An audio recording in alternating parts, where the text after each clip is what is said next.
Dicen que Lars Ulrich es un mal baterista, que es básico, que no tiene técnica, que no merece estar en la banda más grande del metal.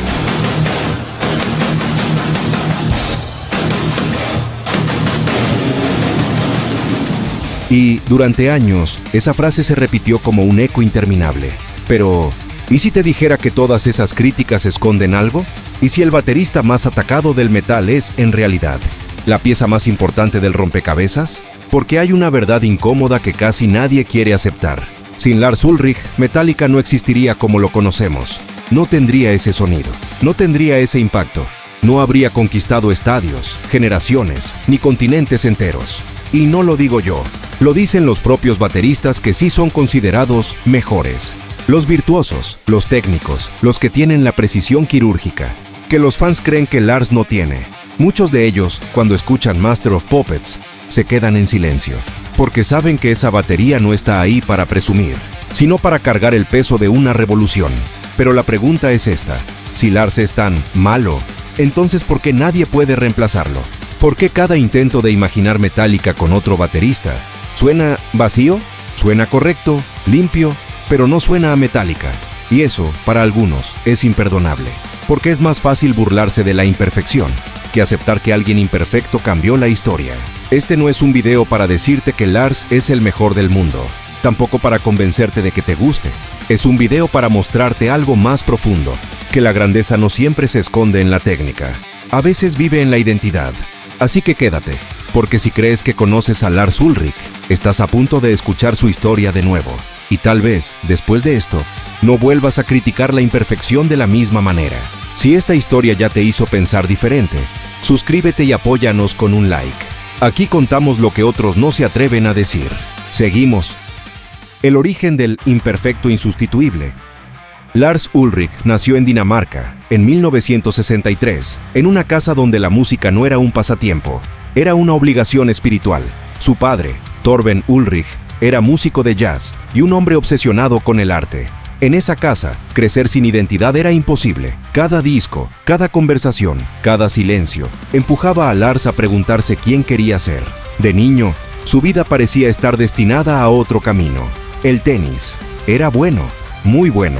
Tanto que a los 9 años viajó a Los Ángeles siguiendo la carrera deportiva de su padre. Pero el corazón no siempre obedece a los planes, y fue ahí, lejos de su país, donde escuchó por primera vez la llamada del metal. Deep Purple, Motorhead, Diamond Head, el sonido que cambiaría todo.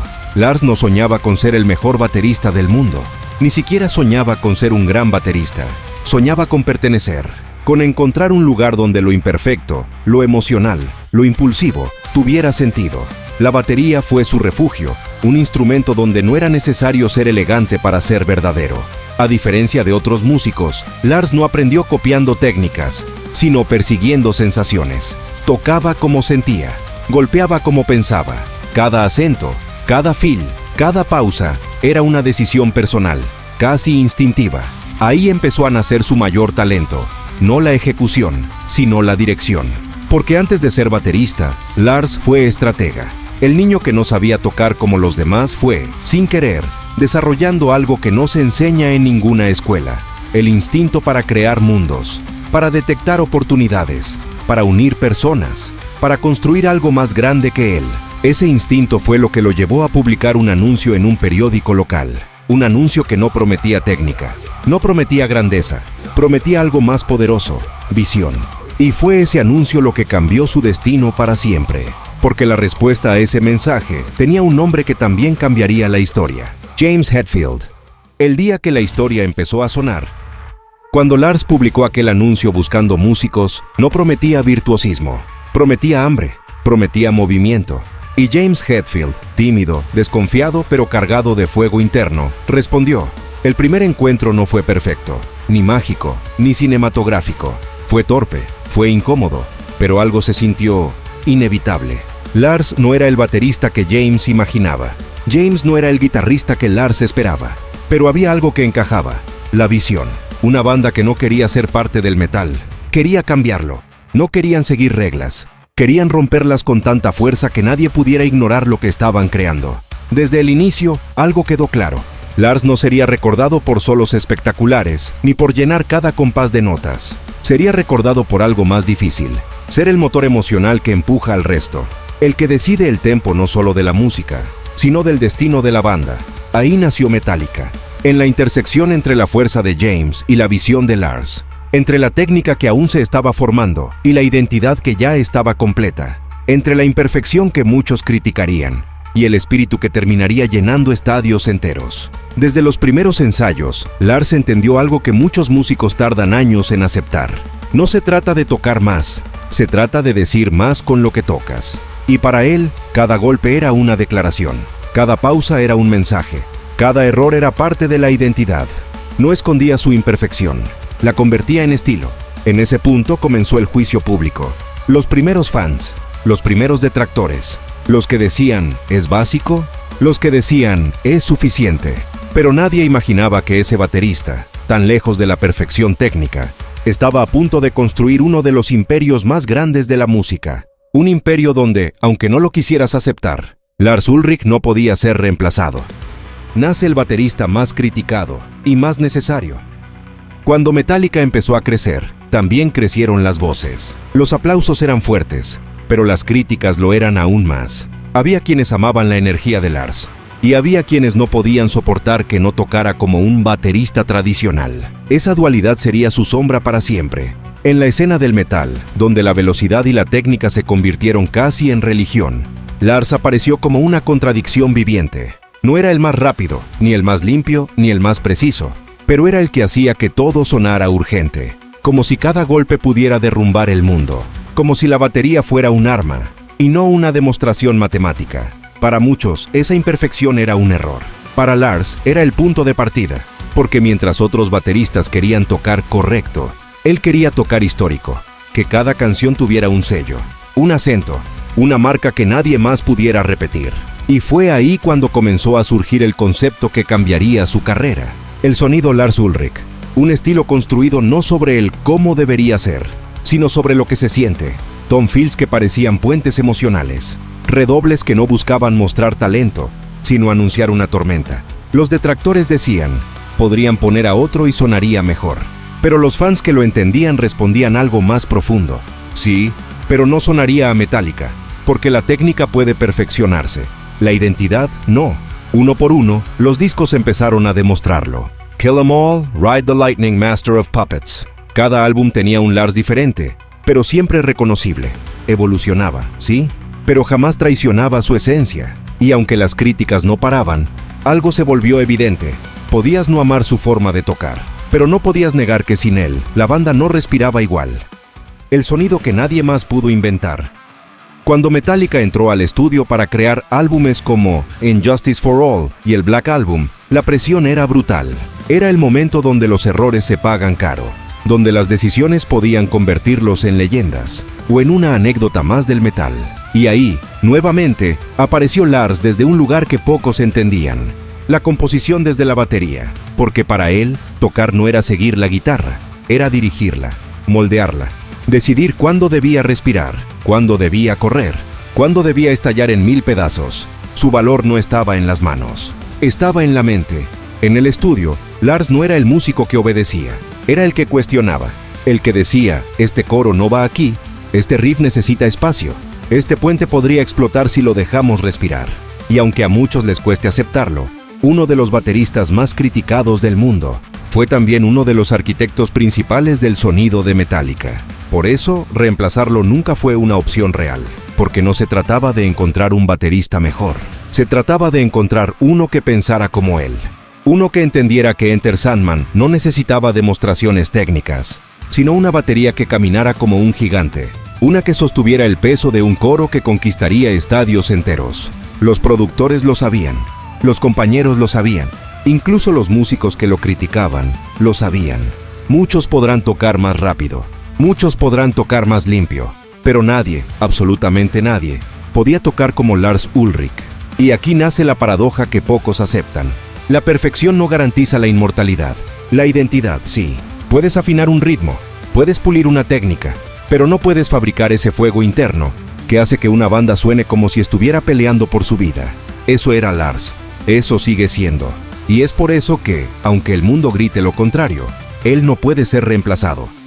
El día que intentaron imaginar Metallica sin él. Con el tiempo, el mito creció. ¿Y si Metallica tuviera otro baterista? La pregunta se repetía en foros, entrevistas, conversaciones de bar. Era un experimento mental, casi un deporte para los críticos. Nombraban candidatos, comparaban estilos, inventaban universos alternos. Pero ninguno de esos universos sonaba real. Imagina por un momento a un baterista perfecto, técnico, brillante, sentado en el lugar de Lars. Cada nota en su sitio, cada golpe impecable, cada compás sin una sola duda. Suena bien, ¿no?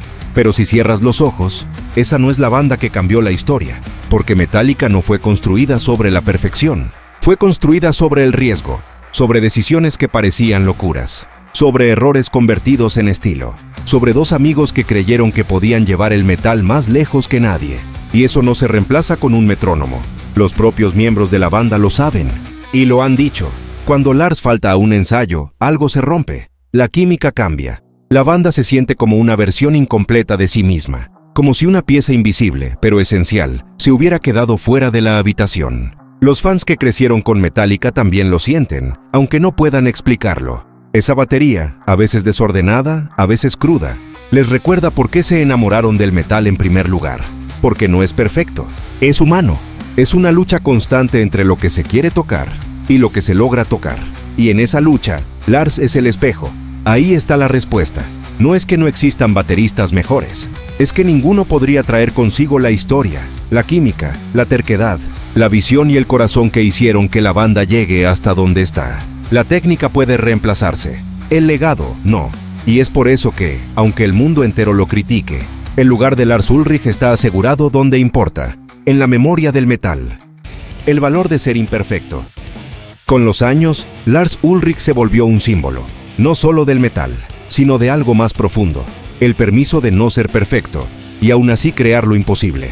Una idea que a mucha gente le incomoda, porque rompe la fantasía de que la grandeza solo nace del virtuosismo.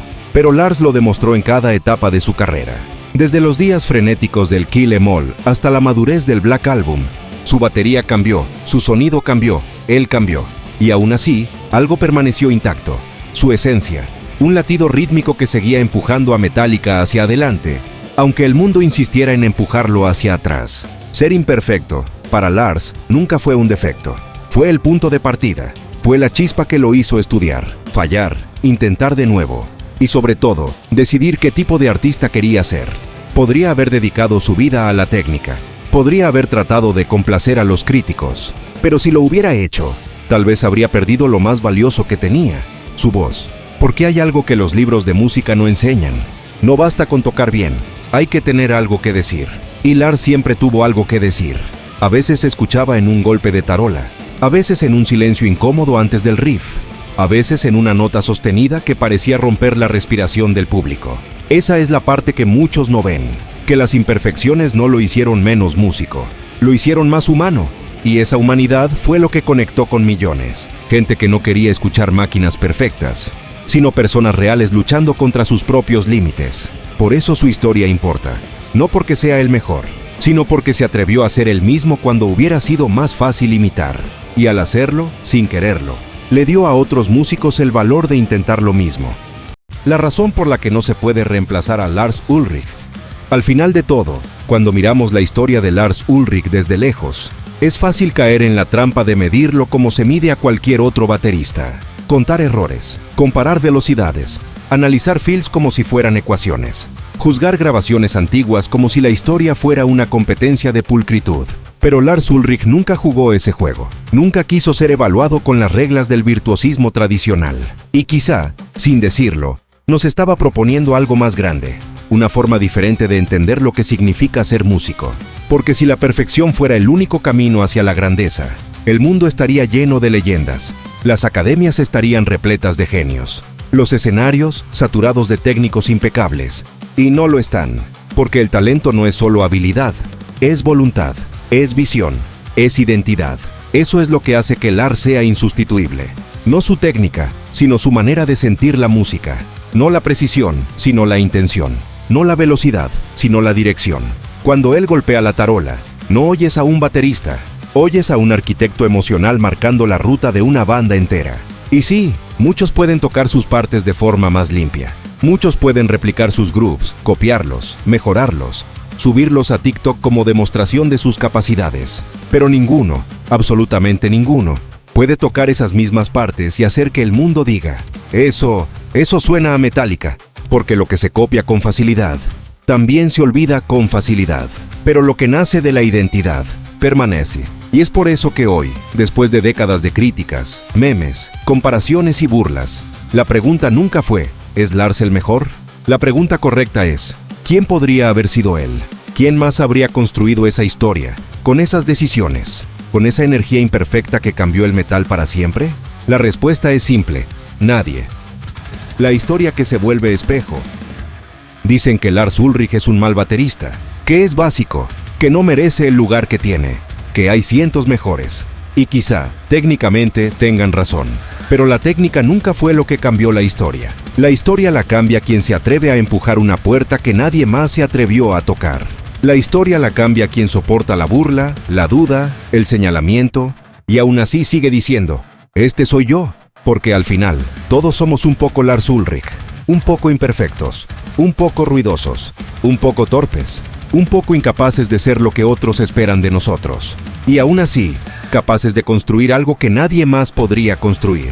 Tal vez por eso su historia duele, porque nos obliga a mirarnos, a preguntarnos cuántas veces renunciamos a nuestra voz, solo para encajar en un molde que nunca fue nuestro. Cuántas veces extinguimos nuestra identidad para complacer a otros.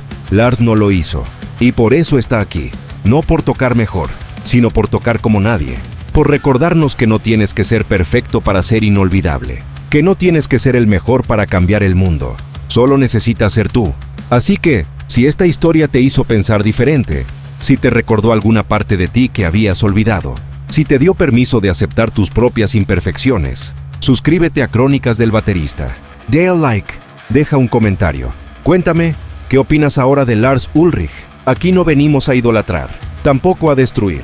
Aquí venimos a entender, a mirar la música como un espejo, a recordar que detrás de cada baterista hay un ser humano luchando por existir, porque al final no recordamos a quienes tocaron perfecto, recordamos a quienes tocaron la historia.